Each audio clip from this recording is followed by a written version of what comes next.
بسم اللہ الرحمن الرحیم۔ سامعین کرام و ناظرین اعظام، ہمارا انسان ہیں اور انسانوں سے غلطیاں ہوتی ہیں۔ انسانوں میں صرف اور صرف انبیاء کرام معصوم ہوا کرتے تھے۔ انبیاء کرام سے غلطیوں کا صدور نہیں ہوتا تھا۔ انبیاء کرام کے علاوہ جو دیگر انسان ہیں غلطیاں ہوتی ہیں۔ غلطیاں ہونا یہ کوئی بہت عیب کی بات نہیں ہے۔ غلطیاں کرنا اور پھر اس پر ضد کرنا، ہٹ دھرمی کا ثبوت دینا، یہ انتہائی غلط بات ہے۔ غلطیاں کیجیے مت۔ غلطیاں اگر ہو جائیں تو اللہ تعالیٰ نے توبے کا دروازہ کھول رکھا ہے۔ اللہ تعالیٰ کے سامنے روئیے، گڑ گڑائیے، معافی مانگیے اور آئندہ گناہ نہ کرنے کا عہد کیجیے۔ انشاءاللہ اللہ تعالیٰ وہ گناہ ضرور معاف فرما دے گا۔ میں آپ کو ایک واقعہ سناتا ہوں جو سنن ترمذی میں مذکور ہے۔ حضرت عبداللہ ابن عمر رضی اللہ عنہ راوی حدیث ہیں۔ وہ کہتے ہیں میں نے ایک دفعہ نہیں 7 دفعہ سے زیادہ، میں نے 7 دفعہ سے زیادہ اللہ کے رسول صلی اللہ علیہ وسلم سے یہ واقعہ سنا ہے۔ واقعہ یہ ہے کہ بنی اسرائیل میں ایک آدمی تھا جس کا نام کفل تھا۔ قوم بنی اسرائیل میں کفل نام کا ایک آدمی تھا جو ہر طرح کے گناہ کرتا تھا، انتہائی گنہگار تھا۔ ایک دفعہ کی بات ہے کہ اس کے پاس ایک عورت آئی۔ اس نے کچھ رقم مانگی کہ مجھے ضرورت ہے، مجھے کچھ رقم دے دو۔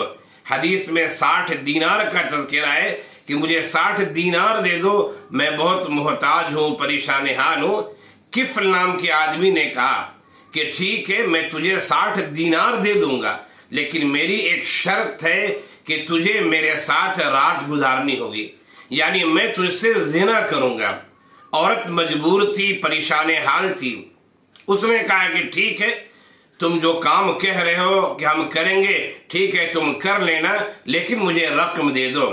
کفل نام کے آدمی نے رقم دے دی اور پھر رات میں اس عورت کے پاس گیا، اور جب اس نے عورت کے ساتھ زنا کرنے کی پوری تیاری کر لی، وہ بیٹھ گیا تو عورت رونے لگی، زاروں قطار رونے لگی۔ عورت کے بدن میں کپ کپی طاری ہو گئی، وہ لرزنے لگی۔ کفل نے پوچھا کہ تم کیوں رو رہی ہو؟ میں تمہارے ساتھ کوئی زبردستی تو نہیں کر رہا ہوں، میں نے تجھ سے یہ بات کہی تھی کہ میں ایسا کام کروں گا اور میں نے تجھے رقم دیے اور تو نے اس وعدے کو قبول کیا کہ ہاں ٹھیک ہے آپ جو کرنا چاہے کر لیں، پھر تو رو کیوں رہی ہے؟ تیرے بدن میں کپ کپاہٹ کیوں ہے؟ تو لرز کیوں رہی ہے؟ کانپ کیوں رہی ہے؟ مجھے وجہ سمجھ میں نہیں آ رہی ہے۔ اس عورت نے کہا میں نے تجھ سے وعدہ تو کیا تھا کہ تم میرے ساتھ یہ غلط کام کرو، لیکن میں نے مجبوری میں یہ وعدہ کیا تھا۔ آج تک میں نے یہ غلط کام نہیں کیا ہے، میں نے مجبوری میں تجھ سے وعدہ کیا۔ میں لرز رہی ہوں، کانپ رہی ہوں۔ جب یہ بات کفل نام کے آدمی نے سنی، کفل کی آنکھ کھل کر رہ گئی، اور کفل نے کہا کہ یہ عورت پہلی دفعہ گناہ کر رہی ہے تو اس کے اندر اتنا ڈر ہے، خوف ہے، اور میں نے تو ہر طرح کے گناہ کیے۔ کون گناہ ہے جو میں نے نہیں کیا؟ جو گناہ میں نے چاہا اسے کر ڈالا، تو میرے ساتھ کیا ہوگا؟ اسی وقت کفل نے کہا کہ میں نے تجھے جو رقم دی تھی وہ رقم واپس نہ کرنا، وہ 60 دینار تیرے ہو گئے۔ اور اس نے کہا بخدا اب رب کی نافرمانی میں نہیں کہوں گا۔ عورت کے ڈرنے نے، کپ کپانے نے، لرزنے نے، اور عورت کے اس کہنے نے کہ میں پہلی دفعہ گناہ کر رہی ہوں، کفل کی آنکھیں کھلی کی کھلی رہ گئی۔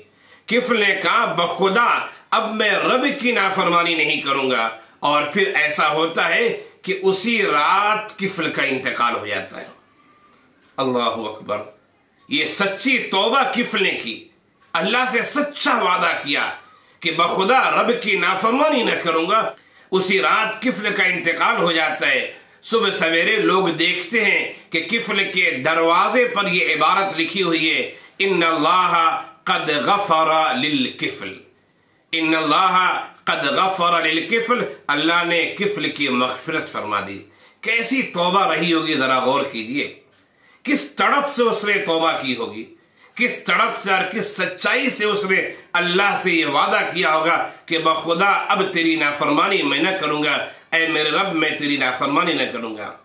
پہلے زمانے میں ایسا ہوتا تھا کہ لوگوں کے اعمال کے بارے میں ان کے دروازوں پر اس طرح کی عبارت لکھ دی جاتی تھی جیسا کہ شرح حدیث نے بیان کیا ہے، لیکن اس امت کے عیوب پر پردے اللہ نے ڈالے ہیں۔ اپنے گناہوں کی معافی اللہ سے مانگ لیجئے، ورنہ قیامت کا دن آنے والا ہے جس دن لوگوں سے پردے اٹھائے جائیں گے۔ تو موت سے پہلے ہمیں گناہوں سے توبہ کر لینا چاہیے۔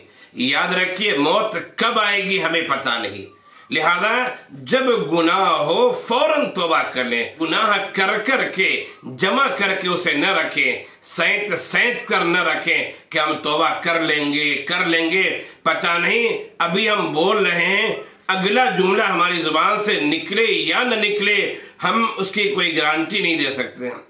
اس لیے گناہوں کو جمع کر کے مت رکھیے۔ ایک بات یاد رکھیے کہ گناہ جان بوجھ کر مت کیجیے، غلطیاں جان بوجھ کر مت کیجیے۔